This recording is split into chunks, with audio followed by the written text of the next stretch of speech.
Muy buenas noches a todas y todos. En nombre de la Dirección de Asuntos Culturales, el Centro Cultural y la Red Internacional de Estudios Interculturales de la Pontificia Universidad Católica del Perú, les doy la bienvenida a este nuevo Café Cultural en Casa, titulado Miradas Interculturales en Tiempos de Pandemia.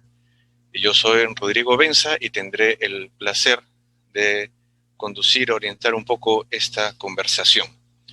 Esta noche nos acompañan Heiser Suárez Maynas, Ranín Kushi, joven del grupo étnico Shipibo Conibo Xetebo y presidente de la Asociación Raíces Indígenas Amazónicas Peruanas, ARIAP.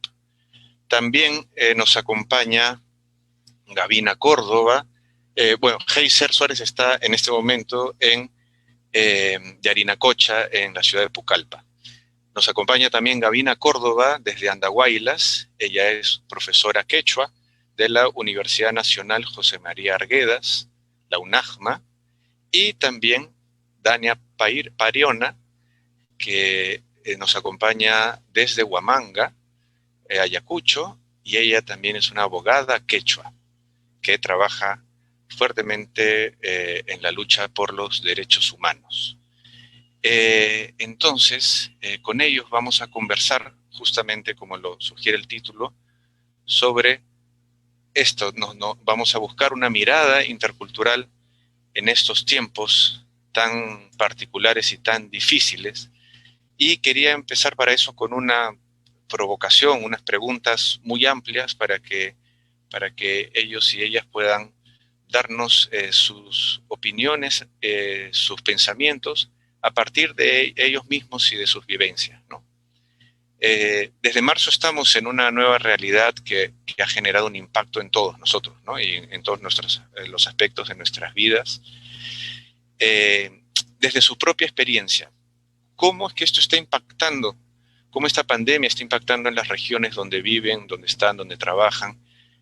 ¿Cómo están afrontando las distintas instancias gubernamentales esta situación? ¿Cómo ha afectado la educación, la economía, la salud, por supuesto? Se podría decir que en las regiones donde ha habido un enfoque intercultural en la intervención a la pandemia.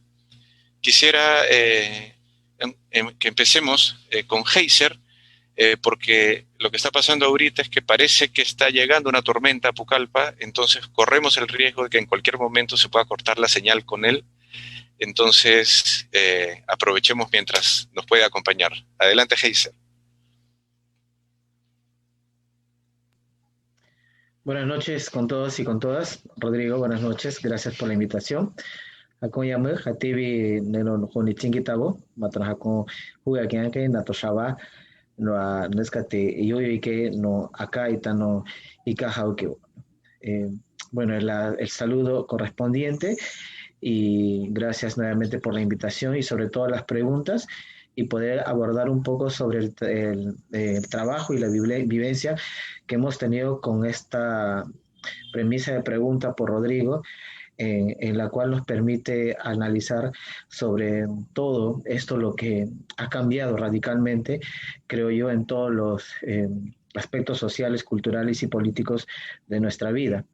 Y no somos ajeno al cambio que hemos tenido en torno a esta situación del COVID-19 desde marzo, ¿no?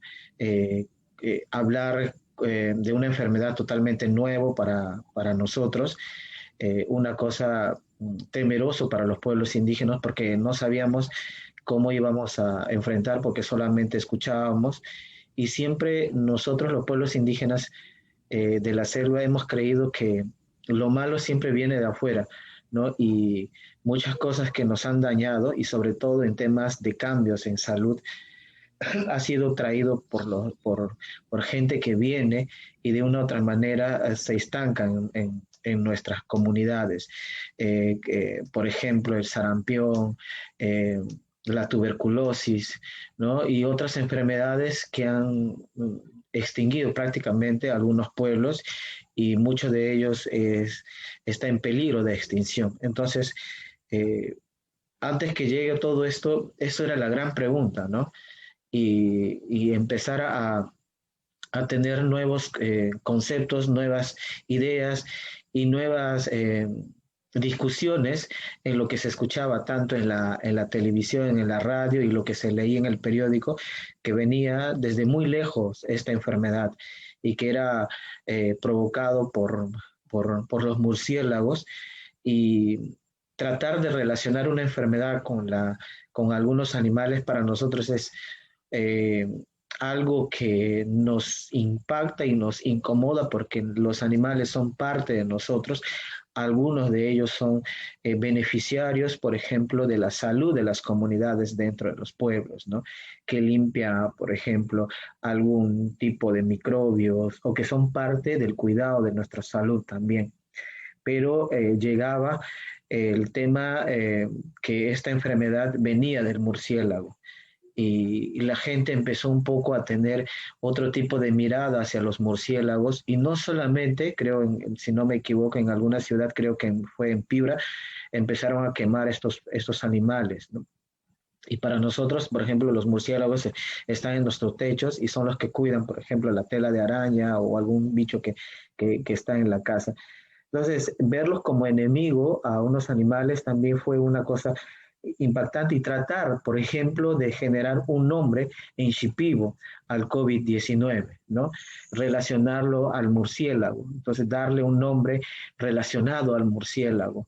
Y fue una discusión y una preocupación para nosotros porque nos habían dicho que esto venía de este animal y este animal ha estado con nosotros por muchos años y por mucho tiempo y sobre todo encima de nosotros, en nuestros techos, ¿no? ¿Cómo es posible que un animal que ha estado por muchos años nos puede ahora exterminar o nos puede causar tanto daño, ¿no? ¿Qué ha pasado? ¿Por qué? ¿Qué tipo de murciélagos son?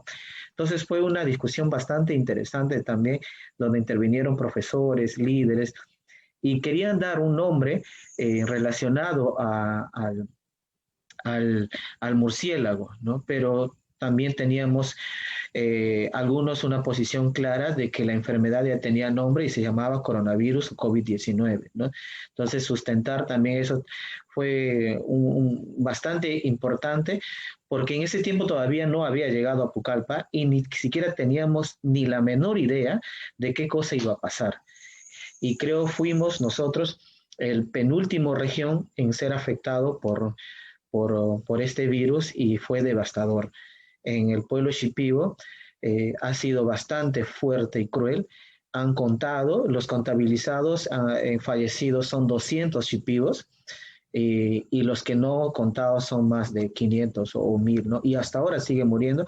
Ayer una chica de 16 años falleció y siguen falleciendo. Entonces, nos ha cambiado prácticamente todo, ¿no? Una mirada, una manera de vivir, una manera de socializar, puesto que a nosotros nos decían quédate en casa, pero nuestra comunidad es nuestra casa. Nuestra casa no es un cuarto, un baño, una sala o un comedor, ¿no? Y de repente que decir quédate en casa desde una mirada occidental para nosotros fue brutal, porque nos estaban encerrando, ¿no? En un espacio que es nuestro y no sabíamos qué hacer porque la información no llegaba clara ni precisa y menos oportuna y no sabíamos cómo trabajar el tema de la sensibilización.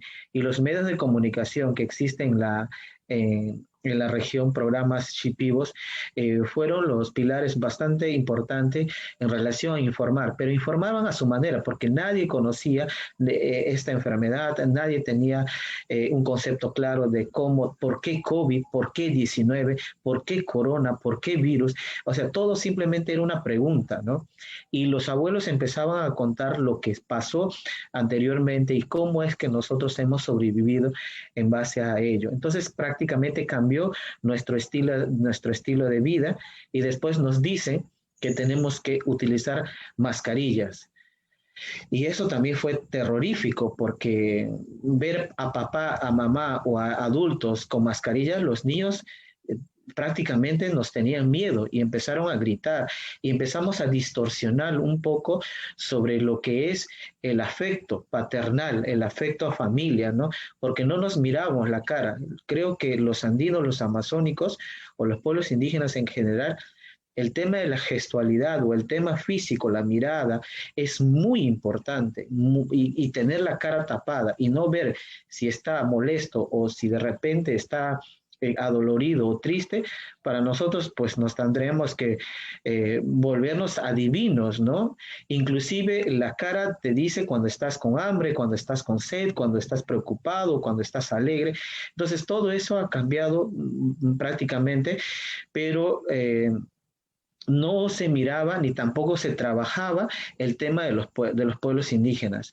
Nosotros que estábamos en la ciudad esperamos mucho más sobre los mensajes a la nación que daba el presidente, pero en ningún momento mencionaba trabajar con los pueblos indígenas. Inclusive en el mensaje a la nación no se mencionó cómo se debería trabajar los protocolos diferenciados con los pueblos indígenas.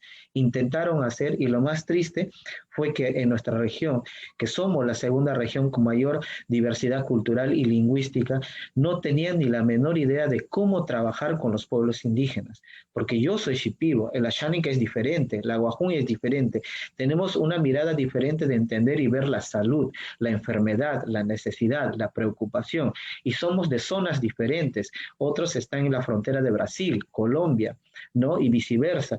Pueblos pequeños, pueblos grandes, idiomas y lenguajes diferentes, contactos diferentes, ¿no? Entendimientos diferentes.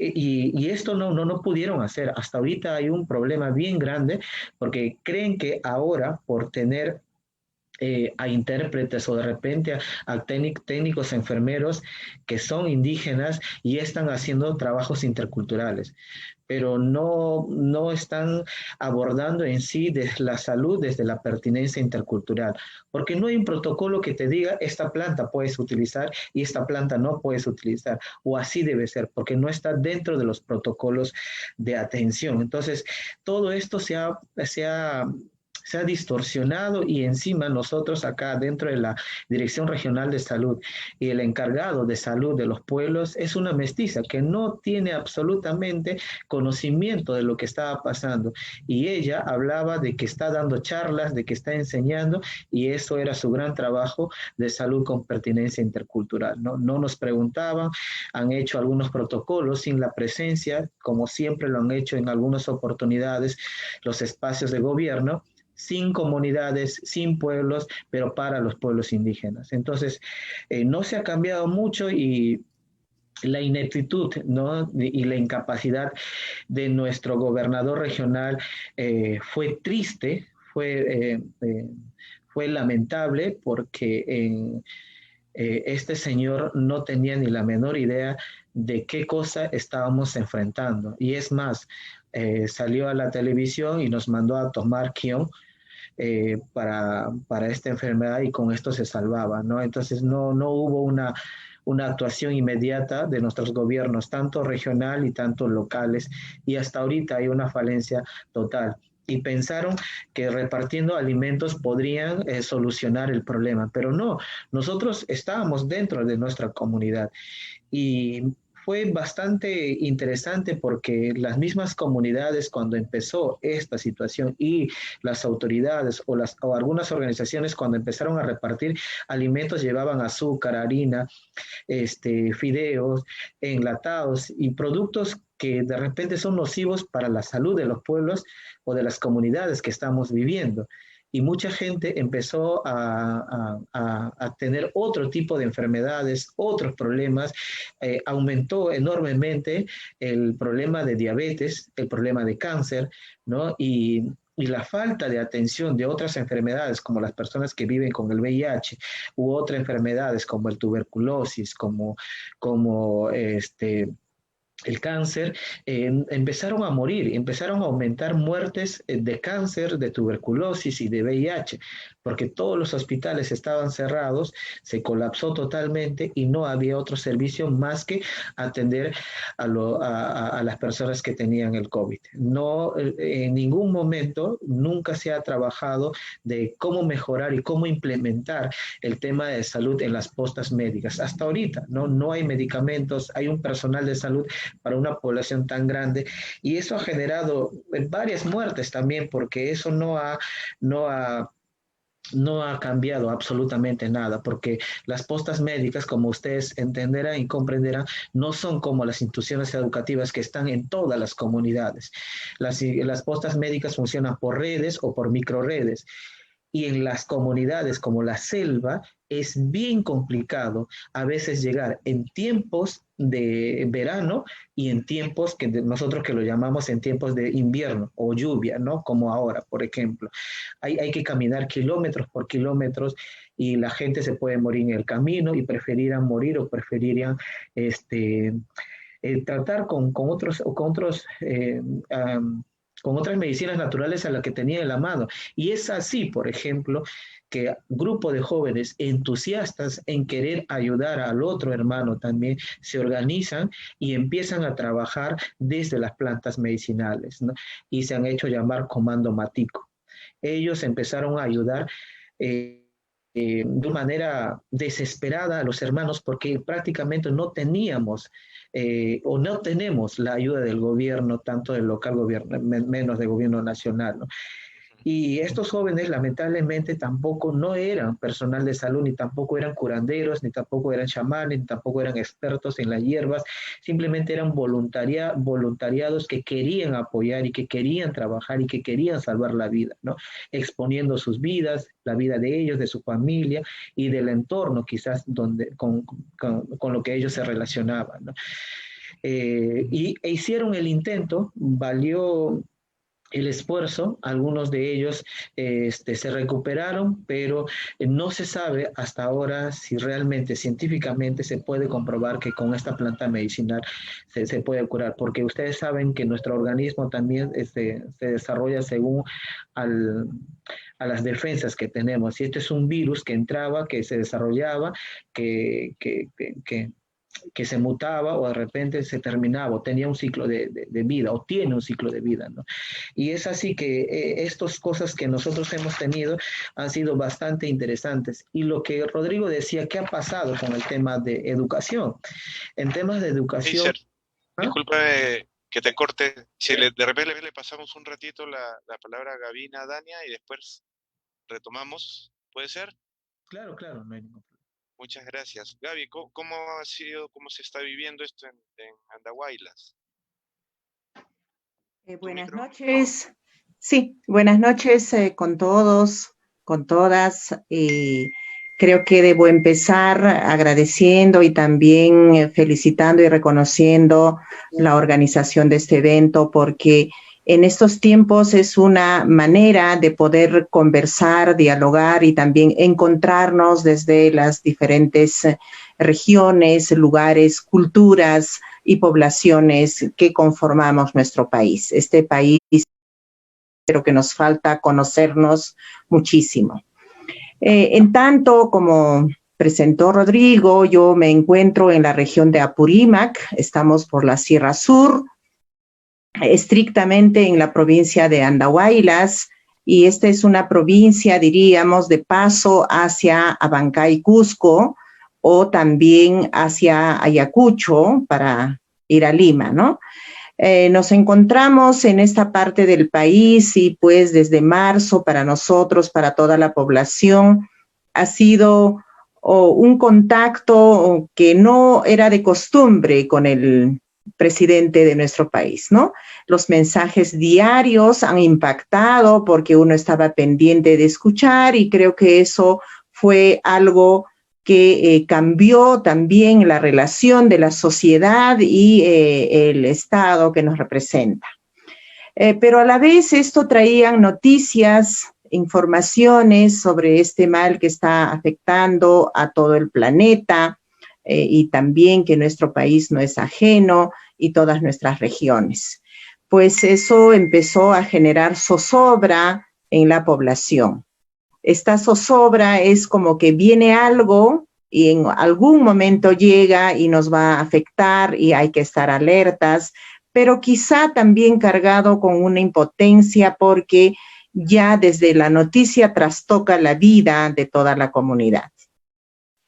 Trastoca la vida cotidiana en todos los sentidos, entonces hay desde las primeras fechas que se instala nuestro cotidiano mensaje de quedarnos en casa hace que los pequeños poblados, la capital de la provincia, se convierta como en una pequeña población que tenía algo de vida propia, que tenía una dinámica diaria, en pueblos fantasmas, las noches, los domingos, y esto empieza pues a generar una desconfianza, una relación totalmente distinta. Los saludos cotidianos ya no eran iguales, la familia está cada vez ubicado en sus espacios más pequeños y nosotros nos movemos con tanta libertad, ¿no? A pie, con movilidad, estamos en la chacra, estamos en la actividad comercial, como tenemos una feria grande todos los domingos que empieza desde el viernes, sábado, y esto se suspendió totalmente. Entonces la gente que viene de las comunidades para hacer las compras, sean de productos, víveres, algo que se necesita, incluso la venta de animales que abastecen la alimentación de la zona urbana, empieza a escasear. Eso fue todo un cambio. Y nosotros culturalmente estamos siempre expuestos a situaciones de tiempos que pueden ser como inesperados, ¿no? Por la lluvia, por el huaico, por otros fenómenos naturales, pero pasa después de unos días. Se ha vivido esta situación más o menos, como que ya pasará, como una lluvia torrencial, como que el río se carga, como algo así comparable, ¿no? Pero sucede que no, esto no pasa, entonces va trastocando mucho más y somos una zona hablante en su gran mayoría, como sabrán, Apurímac tiene un buen porcentaje de población quechua hablante.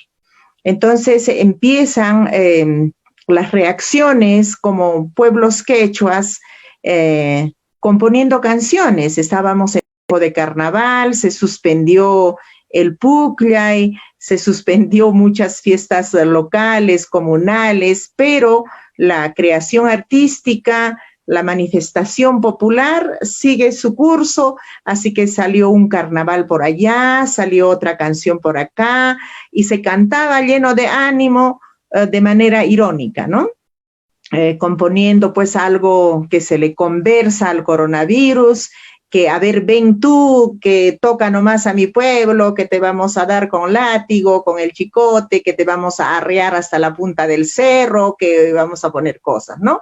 Entonces es una forma como el pueblo, la cosmovisión y la filosofía quechua también trata de tomar con ánimo esto, ¿no? De manera irónica, creativa, y que pasa de un grupo pequeño a grupo mayor, se difunde por las emisoras, y a esto se suma también las iniciativas de instituciones que dan información en quechua y castellano, generalmente programas radiales, tenemos escasa producción de televisión, más escasa la producción escrita, pero hay una información a la población. Utilizando quechua castellano.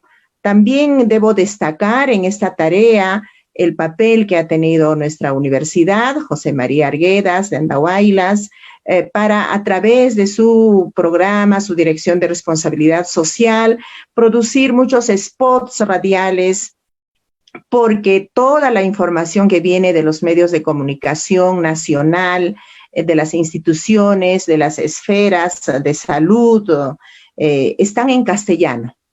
Como decía Heiser, pues somos un país con integración nacional a través del castellano.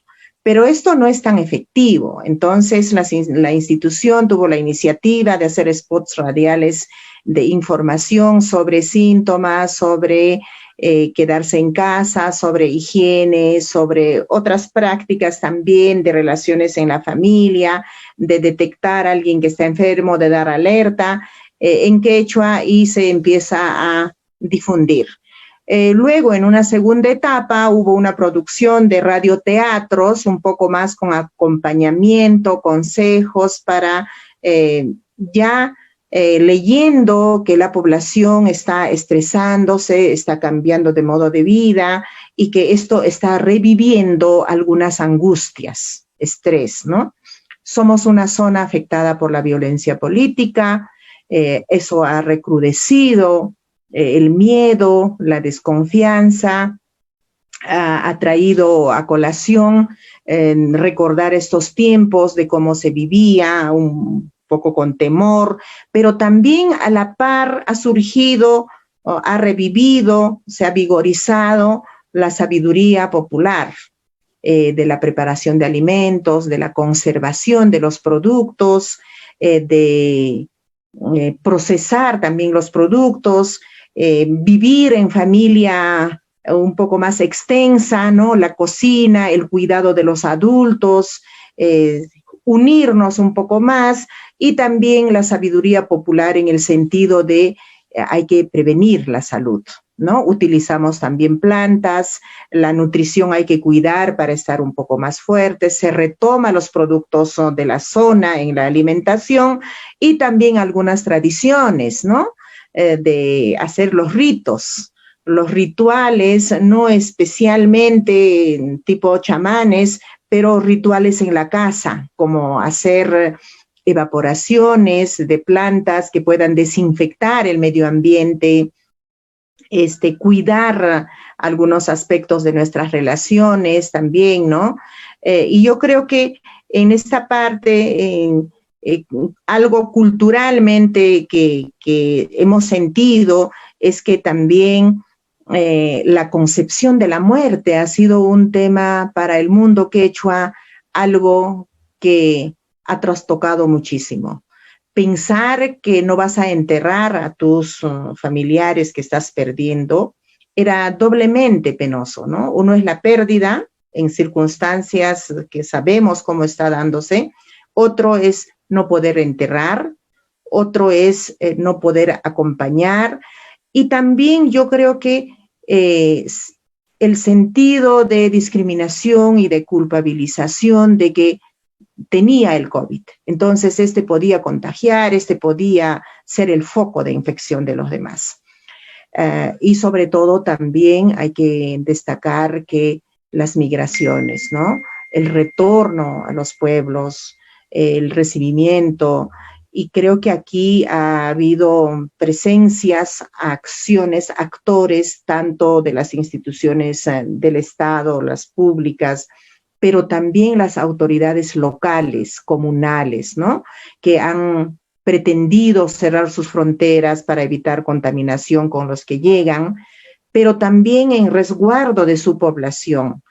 Por otro lado, se han visto conflictuados también porque es la familia en el sentido quechua, ¿no? Tu ayllu de tu comunidad, no es precisamente tu primo o tu hermano, pero es tu ayllu por ser comunidad y no podemos cerrarle las puertas. Entonces hay que recibirlos, pero este protocolo de cuarentena en realidad no está tan comprendido por todos, ¿no? Entonces se trata de vivir la cuarentena en días, pero todos los detalles, los cuidados, las precauciones realmente no se han cumplido. Pese a eso, creo que las comunidades, las autoridades han tratado de poner en buen recaudo a ellos familiares que han vuelto, han recibido, han atendido. Y creo que hay un protagonismo enorme que hay que reconocer de nuestra población. Hay una agencia que hay que reconocer en este tiempo, ¿no? Creo que vamos a seguir conversando y también me gustaría dar espacio a Dania. Muchas gracias, Dania. ¿Cómo se está viviendo esto en Huamanga? Cuéntanos. ¿Qué tal? Buenas noches con todos y todas. Gracias por la invitación y para mí es una oportunidad contarles un poco lo que ocurre aquí en Huamanga. Yo me encuentro ahora en Huamanga, Ayacucho, y está lloviendo. Ha empezado una tremenda lluvia, con mucho viento además, y no sé qué pueda pasar, pero vamos a estar contándole. como Gavina cuenta, Ayacucho es una de las regiones también con muchos centros poblados, con muchas comunidades campesinas dentro de sus 11 provincias, y el impacto ha sido bastante inesperado, haciéndonos no saber qué hacer, ¿no? Frente a ciertas situaciones y disposiciones que el propio Estado ha dictado. Por ejemplo, el distanciamiento social, que a veces es muy difícil dentro de nuestro contexto, porque somos familias grandes, vivimos en un espacio, a veces muchas familias, y el distanciamiento social es casi, no imposible, pero es muy complicado, ¿no? Y por otro lado también se ha trastocado un poco la forma y los hábitos del saludo. Se nota con claridad, ¿no? No te puedes abrazar, no puedes mostrar ningún tipo de afecto que muestre cercanías, más que el saludo adaptado a través del codo o de la mano, que es nuevo, y el uso de la mascarilla, ¿no? Que es algo tan sustancial, o que se ha convertido en algo tan importante para prevenir el contagio, también ha sido difícil. Las personas se han resistido a usarla, y más aún dentro de las comunidades, ¿no? Porque no es algo común tener un tapabocas, como ellos le llamaban, ¿no? Vas a usar, hasta lo han visto como algo así, como algo muy especial, ¿no? No algo necesario, importante para prevenir y cuidar tu salud, sino algo muy especial. ¿Cómo vas a usar esto? No, ¿para qué, no? Y es cierto también que las comunidades se han resistido a recibir a los retornantes, no desean recibir a los retornantes porque se considera, y más aún si vienen de la ciudad de Lima, los primeros meses las cifras en la ciudad de Lima, el contagio era grande, entonces había un miedo tremendo de recibir a alguien de Lima, ¿no? Que venga, y además, pero pese a eso ellos se han retornado, están dentro de las comunidades, y esto ha generado también un conflicto interno por el uso de las chacras. Muchas de las comunidades, como ustedes saben, a raíz de la historia, que ha habido una cifra muy alta de migrantes hacia la ciudad de Lima dentro de nuestros pueblos, y ahora han retornado estas poblaciones a poder posicionar las tierras, y esto ha generado conflictos con los que ya estaban ahí, especialmente en el uso de las chacras para el cultivo, y aún hay noticias sobre conflictos limítrofes de comunidades.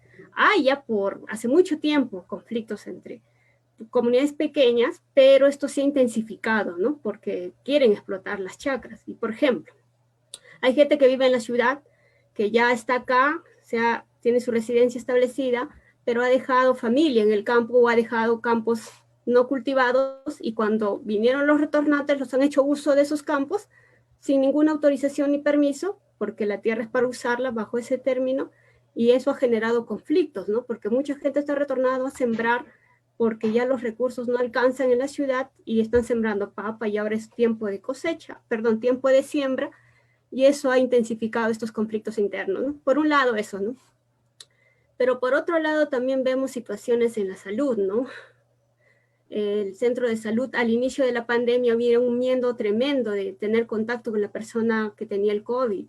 Recuerdo muchas experiencias pasando como venía trabajando en el hospital, veía situaciones muy cercanas de personal de salud que no quería tocar al personal que era sospechoso de contagio COVID, ¿no? Había mujeres embarazadas que no eran tocadas, ¿no? Había un temor tremendo de tocarlas y creían que solo tocándolas las iban a contagiar, ¿no? Y muchas personas han sufrido ese desprecio por el simple hecho de creer que tenían COVID, y ha habido una desatención, y eso creo ha agravado también que muchas fallezcan, ¿no? En plena atención del hospital. También ha habido muchas quejas de personas que no han recibido atención en su debido momento, y también confusiones, ¿no? Por ejemplo, decían que había fallecido tal persona, un adulto mayor, pero sin embargo no era el fallecido, porque no te permitían ver el cadáver, ¿no? No te lo entregaban, simplemente ya murió y punto. Era la única respuesta que te la decían. Entonces había también un conflicto ahí constante, ¿no? De saber quién realmente moría y bajo qué enfermedad moría, porque se sospechaba que morían por COVID, pero realmente era COVID o era otro tipo de enfermedad, ¿no? Que era la que finalmente había ocasionado la muerte de la persona. Y esa desinformación obviamente genera incertidumbre, preocupación a los familiares, ¿no? Porque también nosotros sabemos que culturalmente la despedida a alguien que muere es bastante compartido, es decir, existe un periodo de duelo, ¿no? Tú despides a la persona que fallece a través de todo un ritual, entierras en colectividad, reúnes a la familia, le das los 5 días que merece, velada, o sea, hay todo un ritual para despedir a alguien que fallece, entonces todo eso se suspende, y más aún sin saber si realmente falleció por esto del COVID, y es una preocupación constante.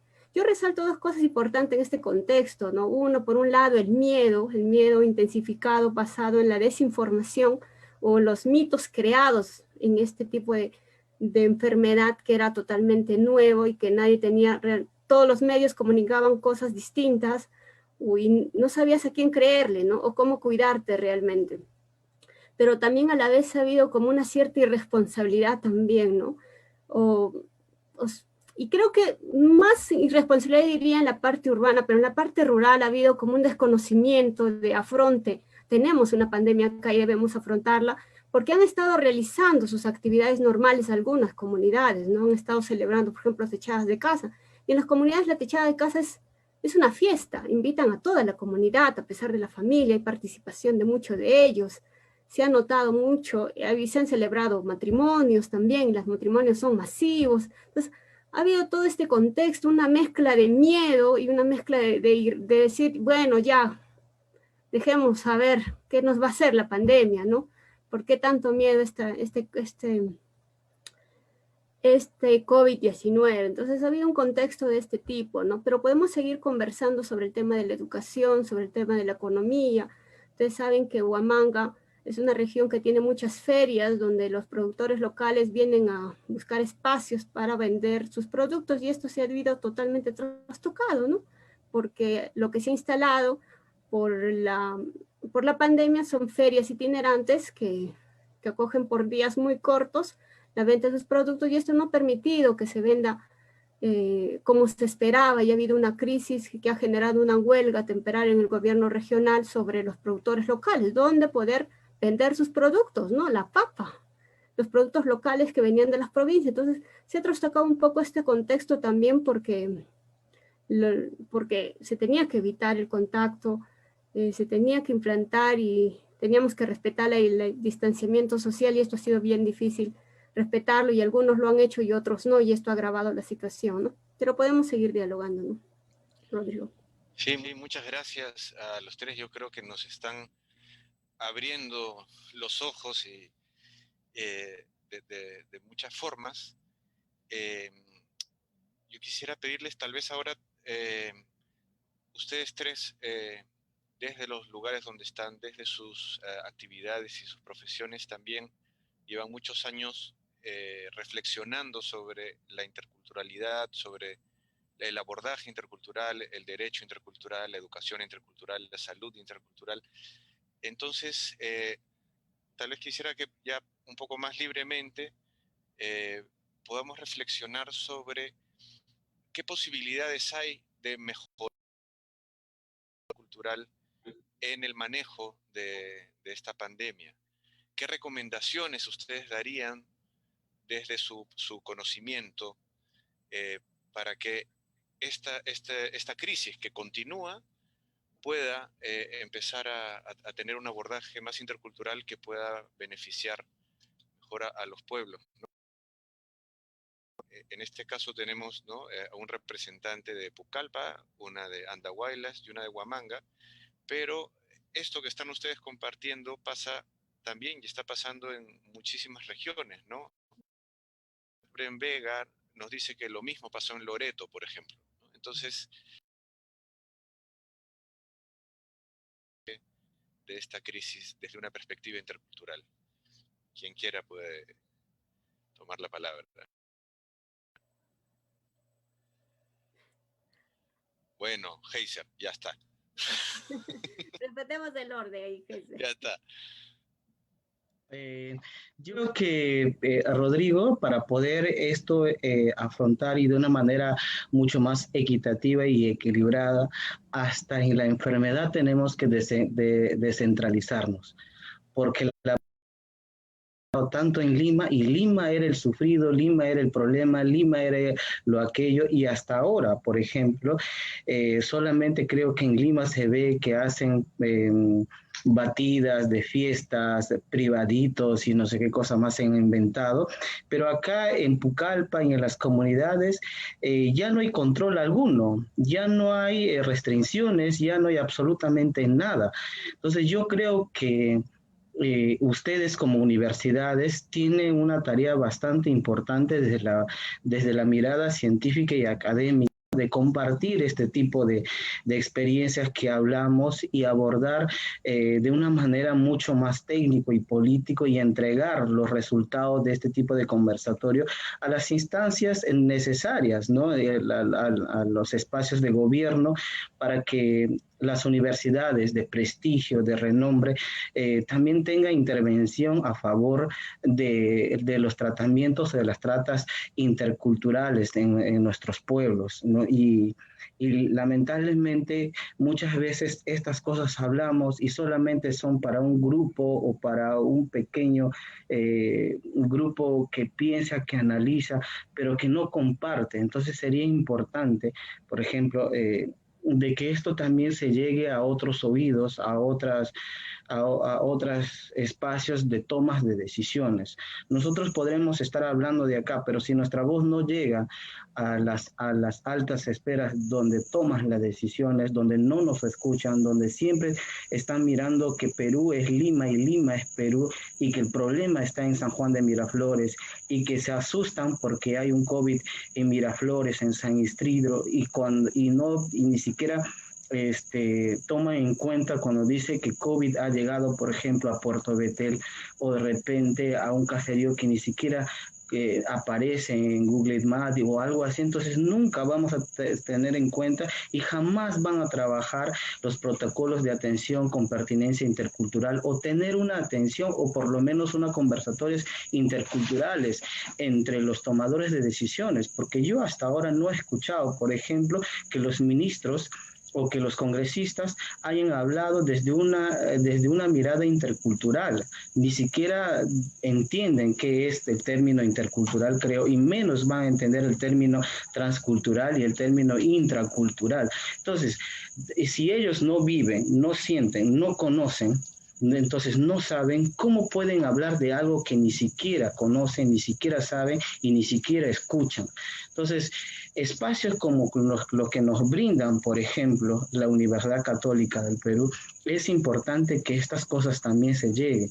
Yo estoy muy preocupado, por ejemplo, que el Ministerio de Educación haya dicho, sí, pues los niños que han recibido educación remota pasan de grado, pero mis alumnos, mis niños de las comunidades nativas no conocen ni siquiera un iPad, un iPod, un Android, o de repente no saben utilizar el tema de WhatsApp, porque simplemente no hay luz, no hay internet, no hay nada.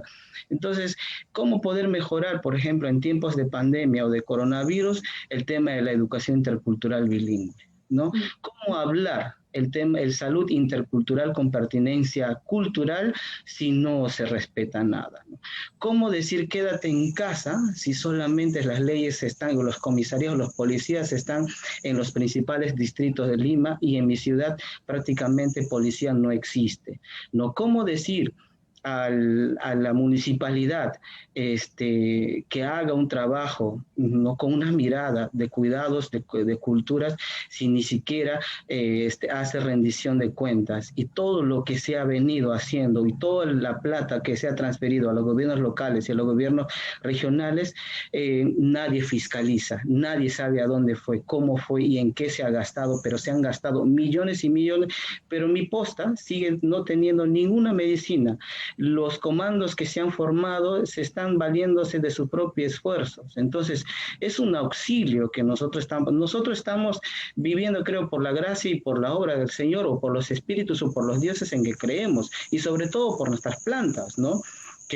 como decía Gavina, es muy importante esos rituales que nosotros hacemos para alejar y espantar los espíritus, las enfermedades. Pero mientras el otro lado, en la mirada occidental, nos sigue discriminando y nos sigue excluyendo, nos sigue diciendo de lo que nosotros hacemos no vale, no sirve, o así no es, y dentro de los protocolos de atención no está cómo yo debo tratarme como pueblo indígena. Entonces, básicamente, lo que se nos viene es terrible. Y ahora, en temas de economía, por ejemplo, algún momento el gobierno peruano ha hablado sobre la reactivación económica de los pueblos indígenas. Nada, absolutamente nada.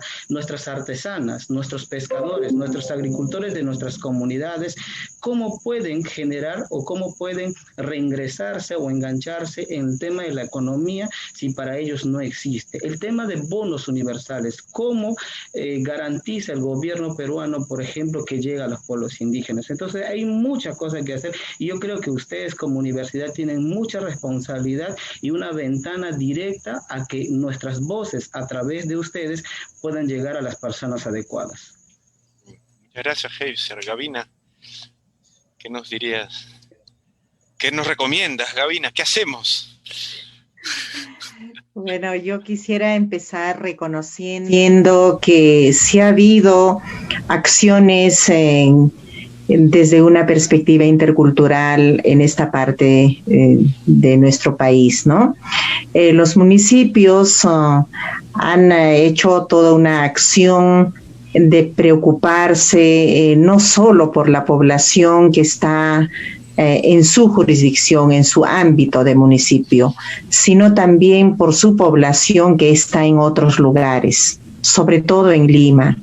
Entonces han hecho como una campaña de poder llevar alimentos porque sabemos que la población que en gran parte tiene un empleo o son desempleados y viven del día a día en condición de informales para poder sustentar su alimentación y sus otras necesidades, pues ahora están en una condición, diríamos, cero. No hay ingresos, no hay trabajo, no estamos en una vida que ha podido dar algo, aunque sea para vivir, para sobrevivir. Entonces, las municipalidades, desde distritos, provincias, se han preocupado por mandar encomiendas con carros de carga que han podido llevar a lugares donde han podido repartir y la gente recibir aviso de recoger estos productos que en la sierra tenemos pues en tiempos de choclo, papa, queso y otros productos más que son, ¿no? Trigo, cebada, frijoles. Yo creo que eso ha sido una acción que no se esperaba, pero que han sabido reaccionar y creo que hay que reconocer también eso, ¿no? Distritos, municipios, gente que se ha puesto la camiseta de que está preocupado por la población que está lejos de su pueblo y por tanto está pasando escasez en tema básico que es la alimentación.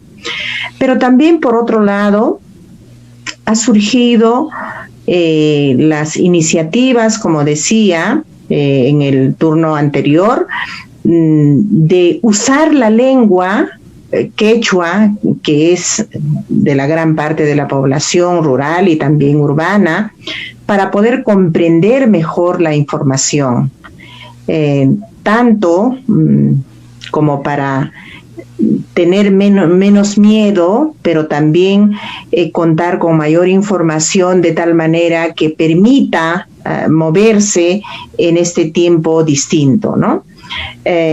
Y yo creo que esos han sido acciones desde una perspectiva intercultural que han surgido desde la propia sociedad civil, pero también de las municipalidades. Me supongo que han tenido sesiones para poder llegar a estos acuerdos. Yo creo que también la empresa privada ha colaborado porque han destinado movilidades, han destinado lugares locales de acopio. Pero Estoy de acuerdo con Heiser porque creo que la gran parte de nuestro país también ha visto que somos un país, un estado y una población que no tenemos cultura de prevención, de anticipar a algo que nos puede suceder y no estamos preparados, y eso creo que es algo que tenemos que pensarlo muchísimo. La ausencia del Estado se ha visto con más fuerza, ha sido más evidente en las poblaciones alejadas sobre todo, pero también se ha notado muchísimo el desconocimiento que tenemos de la realidad de nuestro país. Y creo que uno de los aspectos que nos tiene que llamar a reflexión es el tema de educación. Pensar que los niños, las familias, tienen como si fuera un artefacto per se, ya, de facto, tienen radio, tienen televisión. Pero eso no es cierto, puedes tener el artefacto, y la conexión, y la economía, y la luz que necesita para esto, la batería, cuánto cuesta. Entonces, si primero son los alimentos, primero es la vida, entonces es en vano pensar que las formas de recibir educación van a ser priorizados. Y también creo que siempre la escuela nos ha hecho creer que desarrollando el currículo educativo se aprende, se tiene conocimientos. Y eso no es tan cierto. Los niños en el día a día que están enfrentando junto con sus padres esta necesidad tremenda de poder resolver sus problemas económicos, de alimentos y de sobrevivir en estos tiempos, están aprendiendo un montón. Y yo creo que eso hay que reconocerlo como aprendizajes para la vida. ¿Y para qué más va a servir la educación? Y yo creo que esos aspectos sí, por más que tenemos como 30 años de educación intercultural, aún no hemos llegado a entender. Todavía no podemos decir que hay una política de educación intercultural impulsado desde el Estado y que los maestros ya comprendemos y que las instituciones ya lo desarrollan desde un enfoque intercultural. Creo que hacemos muchas cosas que solo cambiamos de idioma. Aspectos culturalmente ajenos a la localidad se dicen en la lengua local, vernacular, y se piensa que ya hay un enfoque intercultural. Y esto nos está mostrando que estamos todavía en camino y nos falta reflexionar mucho. Y salud es otro punto. Y justicia no lo hemos tocado. La justicia ha tenido enorme revelación de que no se ha trabajado todavía con un enfoque intercultural. Ahí de eso nos puede hablar bastante Dania. Sí, así que allí me voy quedando. Gracias, Gavina. Bueno, sí, la verdad el tema de justicia se quedó paralizado porque es como si los casos no estuvieran pasando, pero realmente el tema de violencia familiar y conflictos eso se ha intensificado tremendamente por el aislamiento social, y ese tema también hay mucho que hablar por ahí, ¿no? Pero yo quería seguir la línea que decías, Gavina, sobre el tema de la educación.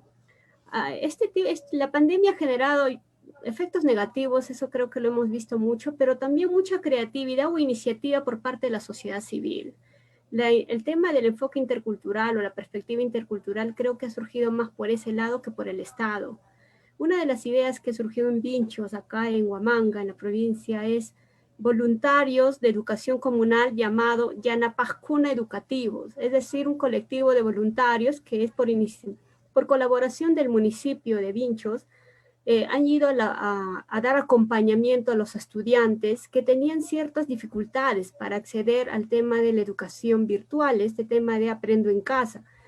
Por ejemplo, les ayudaban a hacer las tareas, respetando. Las comunidades nosotros sabemos que son casitas distantes, no son juntas.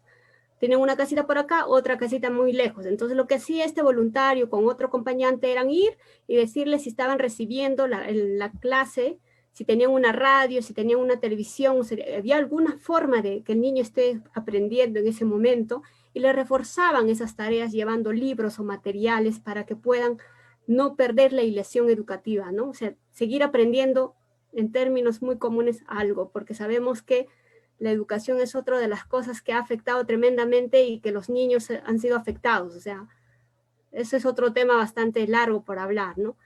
Y estas iniciativas han fortalecido, o sea, hay interés porque los chicos no pierdan el año. Otra idea que ha sido aprobado dentro de un concurso del Ministerio de Cultura y que ha sido ganador aquí en Ayacucho es la idea de también de un colectivo que es la Asociación Purininchik, que es del Cusillachay.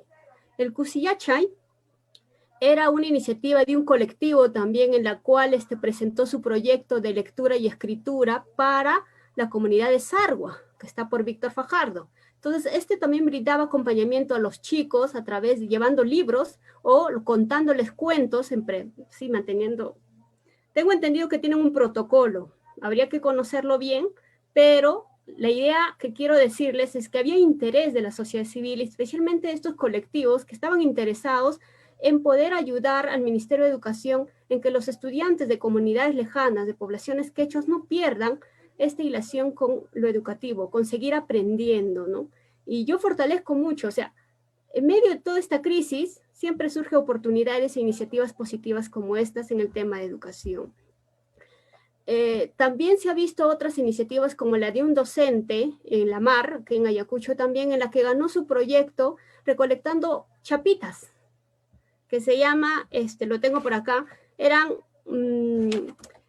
las tapitas, se llaman las tapitas para enseñarles matemática a los niños de primaria. Y también se podría utilizar para otros fines educativos, ¿no? Entonces, en la pandemia, lo que he hecho es preparar su material didáctico para poder enseñarles matemática a los niños de las comunidades de la MAR, ¿no? En la MAR tenemos comunidad quechua y también una población ashánica. Entonces, el profesor era de una comunidad rural. Entonces, han surgido iniciativas de estas, especialmente la sociedad civil, que han tenido que reforzar este lado educativo, ¿no? Por eso yo digo que la perspectiva intercultural es más de la sociedad civil que ha venido creando ideas para no dejarse, para no dejar la continuidad educativa y en otros temas. Por ejemplo, en salud hemos visto mucho que ha salido a flor, que se ha desarrollado mucho la medicina tradicional. Mucha gente ha dejado el uso de muchos productos para poder curarse del sistema respiratorio, molestias respiratorias. Entonces, una de estas cosas es el matico, y ya bien todos lo conocemos, y creo que Heiser también lo ha explicado un poco sobre este tema, y acá ha habido mucho de esto, ha habido una campaña grande del eucalipto y el matico, el uso del eucalipto y el matico, que también ha fortalecido la disminución de ciertos malestares y que la gente pueda atenderse en casa antes de poder ir al hospital o tener un sentido preventivo de las molestias respiratorias que pueda tener. Entonces, yo creo que conociendo mejor la realidad de nuestro país, la realidad de las comunidades, tener una lectura clara de lo que ocurre y cómo es que la gente percibe esta pandemia, nos va a ayudar a tener decisiones políticas mucho más acertadas por parte del gobierno. Y esto a veces suele ser difícil y creo que es un reto grande para el Estado poder llegar a todos de manera asertiva, porque nuestro país es diverso geográficamente, lingüísticamente, culturalmente, y eso obviamente es un gran desafío para el gobierno poder afrontarlo como debe ser. Gersen muy bien lo ha dicho desde la parte amazónica, selva, ¿no?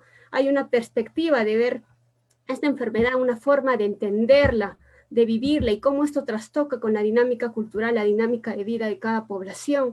Y cuando el Estado dicta decisiones, cree que todos lo van a adoptar tal cual se dice, y en realidad no es así.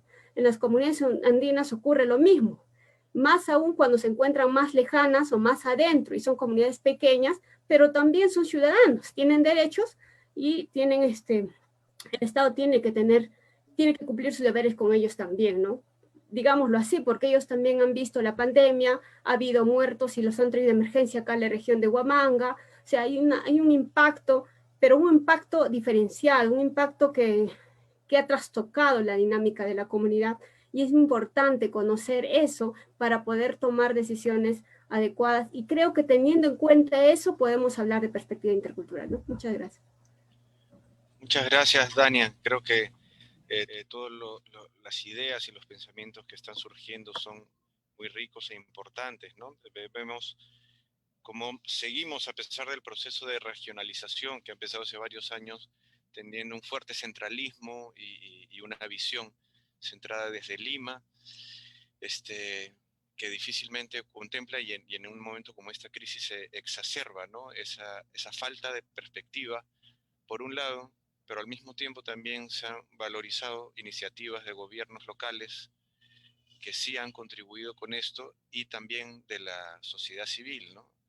Creo que las ideas que han surgido en este espacio pueden generar un punto de partida para poder hacer propuestas concretas también, ¿no? Por un lado, esta incidencia con los tomadores de decisiones, que un poco Heiser, con mucha justicia, nos está colocando a nosotros, por ejemplo, desde la universidad, para que asumamos ese papel. Yo creo que desde la RIDEI se puede asumir un poco eso. Por otro lado, podemos pensar, por ejemplo, en construir este mapa de buenas prácticas, tanto gubernamentales como de la sociedad civil, que eventualmente pueden replicarse en otras regiones que tengan problemas o posibilidades similares, ¿no? Yo quisiera agradecerles mucho, no sé si quisieran algo chiquito como para ir cerrando, ¿algún comentario final? Sí, Rodrigo, solamente para agradecerle la oportunidad y todos los presentes, y tener en cuenta siempre que somos un país pluricultural y multilingüe. Yo sigo pensando, no soy una persona negativa, pero sí, como dijo Dania, se ha hecho mucho la perspectiva desde la sociedad civil, pero la chamba es de los gobiernos, la chamba es del Estado, y entonces hay que darles tarea a ellos, ¿no? Y más aún en una región donde hay 19 lenguas indígenas, es imposible hablar sobre una iniciativa que tenga un tipo de resultado, sobre todo en la educación y en la salud. Por ejemplo, nosotros hemos hecho desde mi organización desarrollar educación comunitaria en una comunidad, pero solamente para un pueblo y un grupo bien chiquito, ¿no? Que es el pueblo Shipibo-Conibo, y para una comunidad. Y la semana pasada el Consejo Shipibo-Conibo ha lanzado una iniciativa muy buena que es Aprendo en Casa, pero en versión Shipibo. Pero ¿qué de los Ashánicos, de los Aguajún, de los Nanti, de los Cacataibos, ¿no? Y de las otras pueblos indígenas que están en la frontera? Iniciativas como esta, donde, como dijo Gavina bien claro, no hay corriente, no hay internet, no hay comunicación, no hay manera ni forma de ni siquiera dar una iniciativa, porque nunca se ha implementado al 100% lo que es la educación intercultural bilingüe, y tampoco nunca se ha tomado en cuenta en su real dimensión la importancia de la salud intercultural.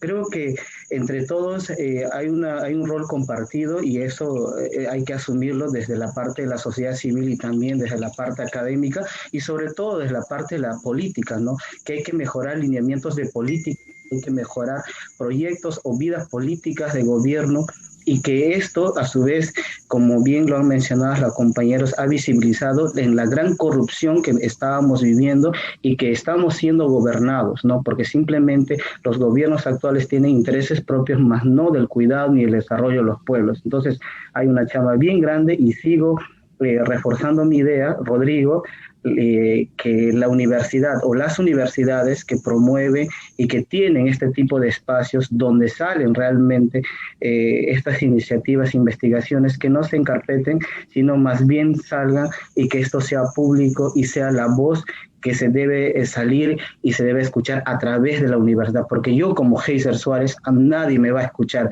pero si la Universidad Católica me refuerza, me acompaña, o me respalda, sí voy a tener una voz por lo menos escuchada y tomada en cuenta, que sí, vivo en una región con 19 pueblos indígenas que tiene acceso imposible tanto en la época del invierno y en la época de verano, y que la comunicación es única y exclusivamente radio, más no internet, menos televisión, y que la radio a veces no llega a todos, ¿no? Y que muchas veces la radio que hacemos, los programas que hacemos, no son para niños, ni para adolescentes, ni para jóvenes, sino para adultos. Y ese público que está siendo afectado terriblemente en esta situación, está siendo golpeado de una manera cruel. Entonces yo quedo con la recepción, con la reflexión de poder seguir desarrollando desde mi espacio como organización, pero también un rol compartido con ustedes, con todos los activistas y con todos los compañeros que tenemos, y que acá estamos, ¿no? Que los pueblos indígenas somos parte de la solución también y no solamente parte del problema. Gracias. Muchas gracias, Heiser. Muchas gracias, Gaby. ¿Unas palabras finales? Sí. Me gustaría recalcar sobre todo que somos un país que aún no nos conocemos entre todos. Este tiempo sea para reconocer mejor, tener una radiografía de los ciudadanos que somos. Creo que estamos aprendiendo a reflexionar, reclamar nuestros derechos, tener voz, reconocernos en esta diversidad y también luchar por nuestros derechos. Yo creo que en esa medida también obligamos a los tomadores de decisión para que puedan repensar en su rol. Y creo que también las instituciones se van a cuestionar en el papel que están cumpliendo.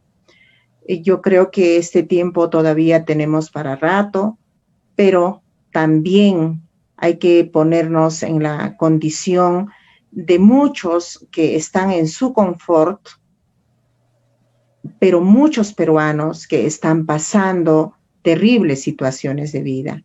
Ahora, la gran parte de nuestras casas es centro de trabajo, es a veces hospital, es también escuela, es también oficina, es también donde tenemos que acopiar nuestra alimentación, distribuir lo poco que tenemos con toda la familia. Entonces, creo que eso es algo que revela la tremenda fuerza, la energía que tiene la población y los valores que hay también, ¿no? Estamos viviendo tiempos muy difíciles. Creo que es esa sachacuipacha que vivimos en los 80, 90, ahora nos ha venido de otra manera. Pero ojalá sea para pensar nuestro país de manera diferente. Ahora que se vienen las elecciones, tener una decisión mucho más visionaria y que nuestros estudiantes no solo se preocupen por conocimientos, sino también una honda reflexión por ser realmente ciudadanos, desde la diversidad, desde los pueblos que somos y nuestro Estado, para todo eso. Yo creo que las universidades todas, no solo la católica, todas, la universidad que estoy trabajando y las universidades que están en todas las regiones, tenemos la obligación de poder contribuir a la mejora de nuestra calidad de vida en esta situación. Y la vida es primero. Yo creo que no hay otro número uno en estos tiempos. Gracias. Muchas gracias, Gabina. Dania, unas palabras finales. Sí, yo la verdad me quedo con mucha experiencia y agradezco mucho a Heiser por contarnos lo que ocurre en la Amazonía, Gabina, y decirles nada más que salir de esta crisis implica la participación de todos, al igual que escuchar todas las voces, ¿no? No quiero copiar la frase de Defensa Civil de que es tarea de todos, pero eso es. Salir de esta crisis implica la participación y de todos, de gobierno local, de sociedad civil, del Estado, de iniciativas positivas que surjan por ahí, aprovecharlas, aprender. Eso es muy importante, porque sin eso la gente se va a volver más individual y egoísta, y es lo que menos queremos en este contexto, ¿no? Despertar la solidaridad es muy importante. Muchas gracias por la oportunidad. Muchas gracias, Dania. Muchas gracias también a todas las personas que nos están acompañando en las redes y por los comentarios que han puesto. Hay varios comentarios que vamos a poder leer con atención, que además refuerzan algunas ideas que hemos hablado aquí o las complementan también desde el punto de vista de sus diversas regiones. Creo que todos nos vamos con tarea. Así que, bueno, asumamos el compromiso y aportemos desde el lugar en el que estamos en la medida de lo posible. Muchas gracias a todas y todos. Nos vemos en el próximo Café Cultural. Gracias a toda la audiencia. Muchas gracias. Heiser.